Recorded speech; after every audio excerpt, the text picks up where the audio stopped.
important, but it often gives us a false sense of progress. No one can ever learn their way to results in life. That hard reality was now settling in. Then, one night, I let my frustration out with a coworker. I'm just ready to go fail at something. I was tired of feeling immobilized.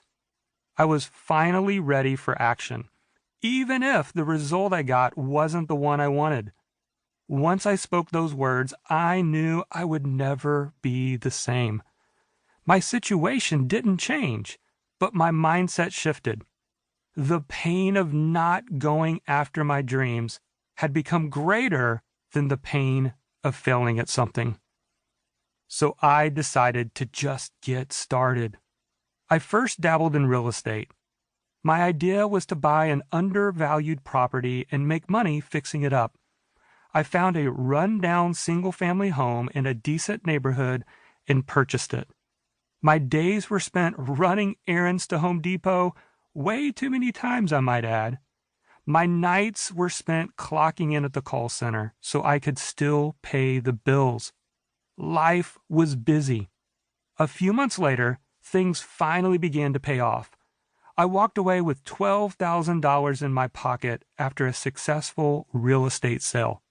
While I should have been ecstatic about my results, the biggest lesson I learned was that real estate was not my thing.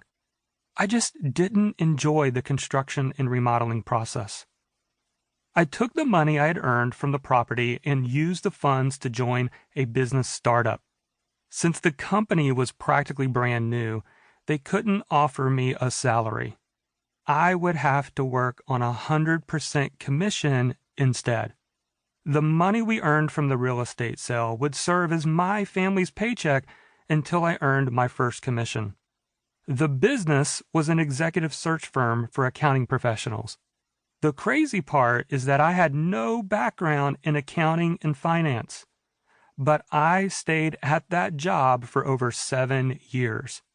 I learned the ins and outs of career transition of accounting professionals. Still, I knew this wasn't my life's work. The day everything changed. One day, almost by accident, I came across an old out-of-print book entitled Acres of Diamonds. Before it was made into a short book, it was first a lecture given by the founder of Temple University, Russell Conwell. In the book, Conwell shares the tale of an African farmer who searched for wealth and meaning. The man had heard stories of other settlers who had made millions discovering diamonds. Desiring to achieve the same, he sold his farm and spent the rest of his life traveling Africa in an unsuccessful attempt to find diamonds. Broke and depressed, he finally threw himself into a river and drowned. Meanwhile, the man who had bought his farm was walking along his property one day when he discovered an unusual stone in the creek bed. It turned out to be a diamond. On further investigation, he found the entire property was covered in beautiful diamonds.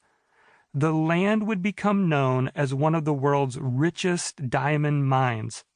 If only its original owner had taken the time to cultivate his own land first, he would have found the millions he sought. The moral of the story is this: finding your purpose in life is not an external pursuit, but an inward journey. You don't find your purpose in life, you uncover it, like a diamond in a mine. As Swiss psychologist Carl Jung advised, your vision will become clear only when you look into your heart. Who looks outside dreams. Who looks inside awakens. And there it was in black and white. My life was like the African farmer who was only focused on his external pursuit of purpose and happiness. He mistakenly thought he'd find his purpose out there somewhere. I had finally discovered a profound truth that would alter the trajectory of my life. The truth I found was this: my purpose was right under my nose all along. My purpose